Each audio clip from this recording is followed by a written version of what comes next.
I think that's a great disservice to the chair of the SEC. In the legal profession, if you respect Maria Ressa in the journalism profession, Chair Herbosa enjoys the same kind of respect amongst lawyers. That's really something that lawyers will find difficult to accept, that Chair Herbosa is a person who can be influenced to making a decision that is contrary to law. Chair Herbosa simply is not capable of that. But sir, this move was prompted by a letter from the Office of the Solicitor General. Well, according to the decision itself, they were looking into the matter already before the Solicitor General requested the Commission to look into this matter. Moreover, this was in the overall context of the SEC coming up with rulings interpreting our rules on ownership. If you will remember, PLDT had the same kind of controversy on its preferred rights. So it just so happened that at the time this decision was rendered by the SEC, there were all those similar issues that the SEC decided upon, which has since been ruled upon also by the Supreme Court. But sir, the President also earlier threatened the franchise of a TV station after he complained about its coverage. So you don't think it has any effect on the press freedom, the environment that the media operates in? That's what I'm saying. It was unfair of Maria Ressa to say that they're victims of an attack on press freedom, because they're not. She defies this Philippine depositary receipt. No one told her to structure in this manner. She probably had more faith in her lawyers than she should have, but no one is exempt from complying with the Constitution and the laws of the land, particularly where you're talking of a media outfit in the exercise of a public trust, criticizing government officials for violating the Constitution and the laws of the land. I would hope that they would be first and foremost compliant with all constitutional and legal requirements themselves. But if you put it in the context of the President complaining about certain media agencies and threatening them, you don't think this is... If the President wanted to do that, he could have just sent armed forces to their offices and padlocked them, which has been done by other regimes. The President has never done that. The President has never done that. So is that the only way to shutter a media agency? Well, all I'm saying is, in this instance, the President had nothing to do with it. It's by individuals who were not his appointees. He could not control the majority of the commissioners and the chairperson of the SEC itself. And of course, you don't know about the credentials of Chairperson Tess Herbosa, but I'm reiterating it. It is unfair to her to think that she was acting merely as a lackey of the President. She will never do that. So sir, is it just a coincidence that the President had singled out Rappler for criticism earlier? Let me put it this way. No one is exempt from complying with the Constitution and the laws of the land. Even Rappler, even the media must comply with it. Okay, Pia? So, sir, the President's speech and the President mentioning Rappler in the SONA had nothing, it had no effect whatsoever on this case. No, because this was a legal decision based on existing jurisprudence and based on interpretation of the Constitution made by an independent body that the President does not control. Sir, how about the speed in which this case progressed? It was resolved in 5 months when usually it takes a year. They skipped certain processes. And also there are some cases when in similar situations, the SEC just requires the company to strike down that part of the contract instead of completely revoking their registration. How would you then explain this? Pia, I think the SEC is looked upon as one of the most efficient agencies of government. Chairman Herbosa is renowned and respected for the dedication to the rule of law and for her consistent stand against corruption in government as well. Sir, how about the fact that the papers were accepted by the SEC in 2015, but under a new administration, it has been looked upon unfavorably? What's the missing link here? Let's put it this way. They will accept it, but if there is, in fact, a controversy on ownership, they have to rule on it. It would be dereliction of duty on their part if they did not rule on a pending issue before them. Okay, Joseph Moro? First off, sir, on the legality, is it the issue of PDRs per se or the one that you mentioned kanina na condition in the PDR particular to Omidyano?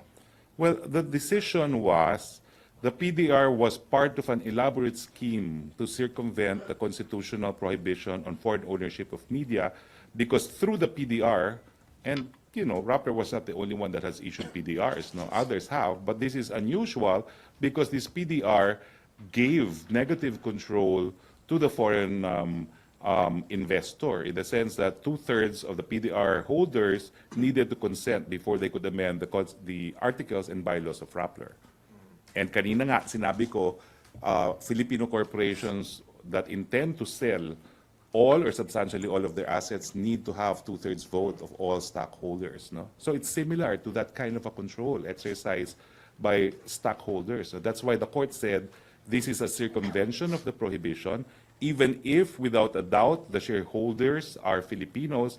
By entering into this kind of an agreement, they have given control to a foreign entity.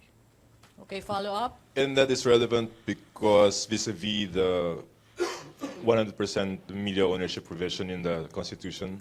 Because the intent behind that is so that no foreigner can control any media business in the Philippines.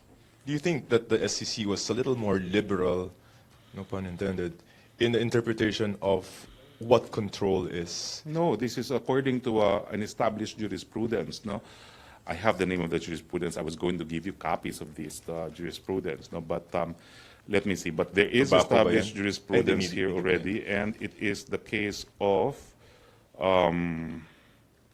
Gamboa. This is the case of Gamboa. No, well, it's Gamboa ruling. No, I don't have the exact Later na lang. citation. Yes. How does the president or the palace describe Rappler's reporting on the administration? What I can say is that the president found it unfair for Maria Ressa to claim violation of freedom of the press when, according to him, Rappler has been very active criticizing individuals for violating the Constitution and the laws of the lands, and it turns out it is by itself violating the Constitution. In law, we have a saying, one should come to court with clean hands. Because the media industry is a public trust, one should exercise, I guess, privileges out of this public trust also with clean hands. Before you criticize others, look into the mirror. Look at yourself first. You've talked to the president about this? Yes, When was this? last night. Last night. And what was his sentiment? Well, he just did not like the fact that Rappler was saying this is a result of the president's dislike for Rappler. Of course not. He had nothing to do with this decision. He was not even aware that there was this decision coming out.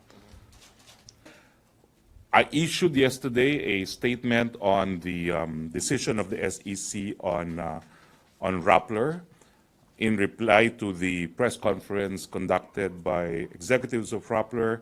We would like to deny, first and foremost, that the state has infringed on freedom of the press of Rappler or any of its reporters. Truth is, the reporter of Rappler is still in our press briefing. She is not being prevented from exercising her profession as a journalist. None of the individuals behind Rappler will be prevented from performing their duties as journalists. The decision ruled that Rappler Inc. and Rappler Holder Inc. violated the constitutional prohibition limiting ownership of mass media exclusively to Filipino corporations. I'd like to highlight that of the commissioners and the chairman of the SEC, President Digong only appointed one of the commissioners, Commissioner Aquino. All the other commissioners, including its chairperson, are appointees of President Noynoy Aquino. No? Now, the SEC decision has been made available to the public, and to summarize the decision, it said that the Philippine depositary receipt it had issued in favor of a foreign investor violates the constitutional prohibition against foreign ownership in media because it gave it negative control. 2/3 vote of the PDR holders was required under the agreement before Rappler Holdings can amend its articles or bylaws.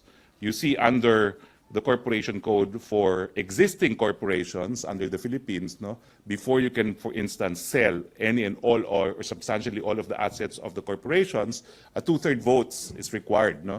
So you see here an instance where, although they are not shareholders, nonetheless, the holders of the PDRs are given the same right to control the company in terms of amending the articles and the bylaws. There is no affront to freedom of the press because there is no censorship. There is no facial censorship. Since there is no facial censorship, then there is no presumption of unconstitutionality. On the contrary, because this upholds the constitutional provision on limiting ownership of mass media to Filipinos, it enjoys the overwhelming presumption of constitutionality, plus the fact that it was rendered by the body with legal jurisdiction to decide in these matters, it enjoys the overwhelming presumption of validity.